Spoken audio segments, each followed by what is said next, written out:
না পাওয়ার, হক না পাওয়ার, সত্য গ্রহণে যে বাধাগুলো, সেই বাধার মধ্যে একটি অন্যতম বাধা হলো জাইগুল কুলুব। এটা কালবের একটা বড় ধরনের রোগ। জাইগুল কুলুব মানে কলব বাঁকা হয়ে যাওয়া। কলব অনেক সময় সোজা থাকে, আবার অনেক সময় এটা বাঁকা হয়ে যায়।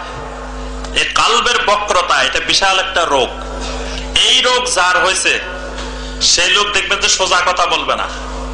আপনি বলবেন একটা, সেই লোক সবসময় উল্টা উল্টা কথা বলে। মানে আপনার কথার মোকাবেলায় সে কোরআনের আয়াতও বলবে না, হাদিসও বলবে না, দলিলও বলবে না। প্রথমে বলবে যে আরে মিয়া আপনি মাদ্রাসা কদিন পড়ছেন? আমরা আজকে 20 বছর মাদ্রাসায় পড়ি, বুখারী শরীফ বুঝি না এখনো। আপনি কয়দিন মাদ্রাসায় পড়ছেন? বুখারী শরীফ লইলে হাঁটেন। বক্রতা, এটা হলো কাল বাঁকা হয়ে গেছে, বাঁকা কথা বলবে, মানে সোজা কথা আর বলবে না। তারপরে বলবে যে আপনি রাফুল ইয়াদাইনের হাদিস পাই গেছেন, আমরা এত বছর মাদ্রাসায় পড়ছি, আমরা পাই নাই, আমাদের উস্তাদরা পাই নাই, আপনি পাইছেন। আবার আপনি আরবি ব্যাকরণ জানেন, নাহু সরফ জানেন, বাস। রাফুল ইয়াদাইনের হাদিস পাইতে কি আরবি ব্যাকরণ জানা লাগে, নাহু সরফ জানা লাগে? মানে সোজা কথা আর বলবে না, শুধু বাঁকা বাঁকা কথা বলবে। কিছু কিছু মানুষকে দেখবেন বাঁকা বাঁকা কথা বলে, সোজা কথা বলে না। এই জাইগুল কুলুব, কালব বাঁকা হয়ে যাওয়া, কালবের বক্রতা, এটা অন্তরের একটা বিশাল রোগ। এই রোগ যার হয়েছে সেই লোক আর হেদায়েত পাবে না, সবসময় শুধু বাঁকা কথা বলবে। আল্লাহ পাক কোরআনে কারীমের মধ্যে শিখাই দিয়েছেন আল্লাহর কাছে দোয়া করার জন্য, রব্বানা লা তুযিগ কুলুবানা বা'দা ইয হাদাইতানা ওয়া হাব লানা মিন লাদুনকা রাহমা ইন্নাকা আনতাল ওয়াহ্হাব। আমরা এই দোয়া সব সময় করি, কিন্তু বেদাতি পদ্ধতিতে করার কারণে আল্লাহর কাছে কবুল হয় না। এই দোয়া কিন্তু আমাদের দেশের বহুল প্রচলিত একটা দোয়া। সব ইমাম সাহেব এই দোয়া করে, এই দোয়া করে না এরকম ইমাম সাহেব বাংলাদেশে নাই, কিন্তু এক দোয়াও কবুল হয় না। না হওয়ার কারণ হলো বেদাতি পদ্ধতিতে সারা রাত দোয়া করলেও আল্লাহ দোয়া কবুল করবে না। সুন্নত পদ্ধতিতে 1 মিনিট দোয়া করলে সেটা কবুল হবে। তা আমরা দোয়া করি বেদাতি পদ্ধতিতে, তো এটা কবুল হবে কোথা থেকে? এই জন্য আমাদের অন্তর বাঁকা হয়ে আছে। এই জন্য সোজা কথা আমাদের মধ্যে আসে না, সবসময় দেখবেন যে বাঁকা, উল্টা কথা, বাঁকা কথা। এই বাঁকা কথার মধ্যে মানে সেটা কোরআন সুন্নাহ যেখানে দলিল পাওয়া যাবে না, সেটা ওই বক্রতার মধ্যে পাওয়া যাবে।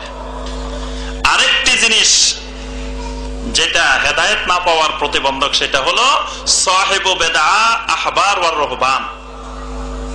মানে বেদাতি আলেম এবং আবেদ।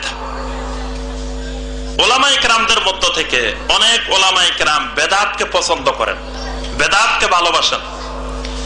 তারপর আবার কিছু আছেন আলেম না, আলেমের সুরত ধরে থাকেন, ভিতরে এলেম নাই, কিন্তু উপরে দিয়ে দেখলে মনে হয় যে বিরাট আলেম, বড় মুফতি সাহেব।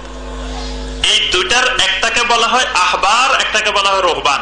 আহবার হলো যার এলেম আছে, বড় আলেম, আর রুহবান হলো এলেম নাই কিন্তু সুরতে মনে হয় যে বড় আলেম।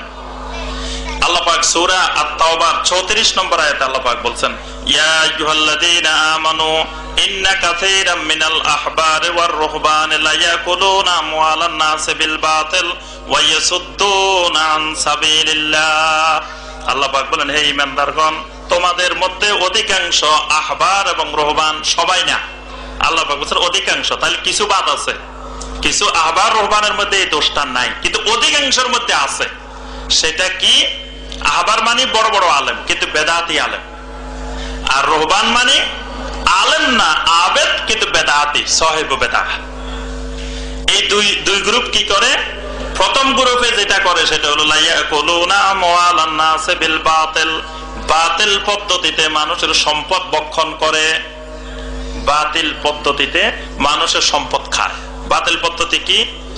মিলাদ পড়ি খায়, খতম পড়ি খায়, তারপরে তাবিজ দিয়ে খায়, বিভিন্ন পদ্ধতি যেগুলো কোরআন সুন্নাহর বিরোধী পদ্ধতি, বাতিল পদ্ধতি। এই বাতিল পদ্ধতির মাধ্যমে সম্পদ খায়। এটা কিন্তু ছোট আলেমরা পারে না, এটা বড় আলেম লাগে। এটা খাইতে হইলে অনেক কৌশল লাগে, সবাই কিন্তু পারে না। একজন লোক দৌড়াই আসছে যে হুজুর আমার তো মেয়ে অসুস্থ, কি করবো? তো হুজুর চিন্তা করলো এই লোকের তো টাকা পয়সা আছে, পকেট থেকে টাকা বের করতে হবে। বললো যে শোনেন, আপনি একটা সুরিয়ানি খতম দিয়ে দেন। সুরিয়ানি খতম সারা রাত পড়তে হয়, টাকাও বেশি, হাদিয়াও বেশি। বাস সুরিয়ানি খতম দিয়ে দিছে, টাকা কিছু বাইর করছে। আবার একজন দেখা গেল যে নামাজ পড়ে নাই, জানাজা পড়তে আসছে, এই ভাই শুনেন উনি কতদিন নামাজ পড়তে পারে নাই? 1 বছর পড়তে পারে নাই। ডেইলি 6 ওয়াক্ত নামাজ হচ্ছে, 5 ওয়াক্ত, হিসাব হলো 6 ওয়াক্ত।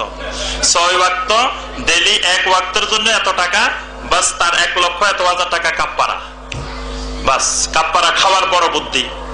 এইভাবে মানে এগুলা খাইতে হইলে অনেকগুলো কৌশল আছে, সে কৌশল করে করে লাইয়া কোনো না মোয়ালান না আছে বিল বাতিল, বাতিল পদ্ধতিতে মানুষের সম্পদ খায়।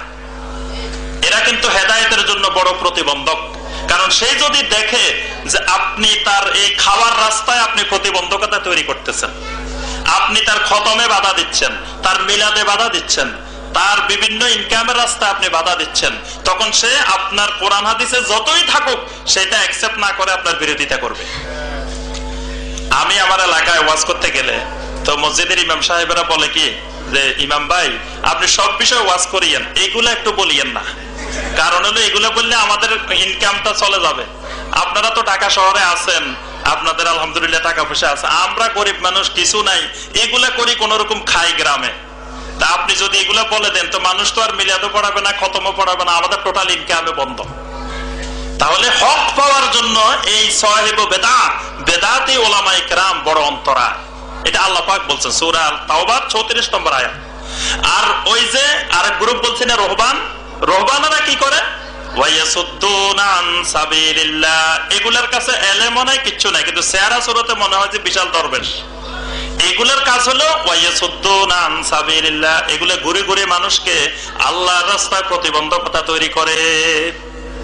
এগুলা এখানে আসে কিছু করবে না, ওই দেখবেন যে এখান দিয়ে ঘুরবে, ওখান দিয়ে ঘুরবে, ঘুরে ঘুরে করবে যে শুনেন এখানে যে মাহফিল হইতেছে, খবরদার এখানে যাইয়েন না।